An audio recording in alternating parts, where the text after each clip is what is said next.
नाजरीन, मिली डाइजेस्ट में आपका इस्तकबाल है। मैं मुबारक उमरी।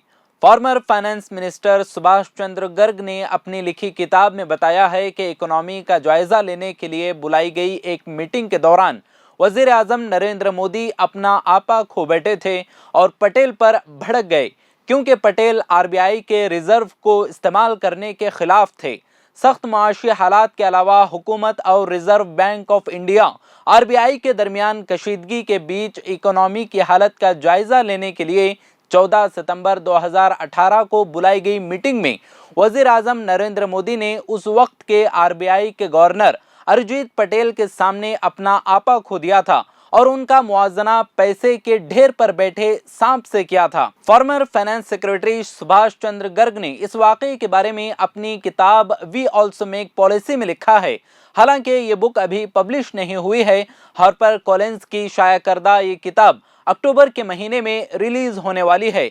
गर्ग अपनी किताब में लिखते हैं कि तकरीबन 2 घंटे पटेल को सुनने और वजीर खजाना अरुण जेटली और प्रिंसिपल सेक्रेटरी नृपेंद्र मिश्रा समेत दीगर सरकारी अफसरान के साथ प्रेजेंटेशन और बातचीत के बाद वजीर आजम को कोई हल निकलता हुआ नजर नहीं आया था। वहां मौजूद दीगर लोगों में उस वक्त के रेलवे के वजीर Piyush Goyal, additional principal secretary PK Mishra, DFS secretary Rajiv Kumar, Garg और आरबीआई के 2 डिप्टी गवर्नर वरिल आचार्य और एनएस विश्वनाथन शामिल थे। गर्ग ने अपनी किताब के एक चैप्टर गवर्नर अरिजीत पटेल का इस्तीफा, जिसमें पटेल के इस्तीफे से पहले के हालात को बयान किया गया है और लिखा गया है कि उस वक्त वजीर आजम अपना आपा खो बैठे थे और अरिजीत पटेल पर बरस पड़े थे।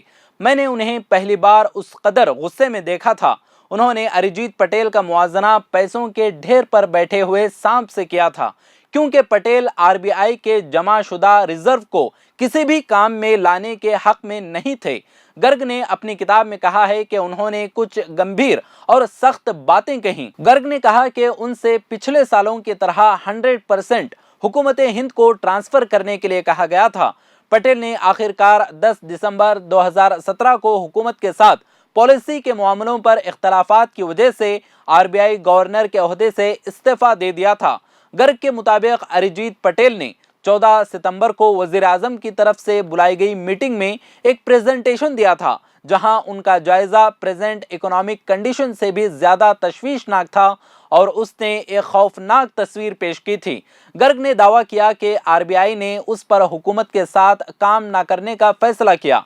आरबीआई ने उस मसले का हल तलाश करने के लिए कैबिनेट सेक्रेटरी की सदारत में बनाई गई कमेटी की मीटिंगों में भी हिस्सा नहीं लिया। इसी तरह के और भी इकोनॉमिकल इश्यूज पर पटेल का हुकूमत के साथ झगड़ा रहा। उनमें इलेक्टोरल बॉन्ड्स का मसला भी था।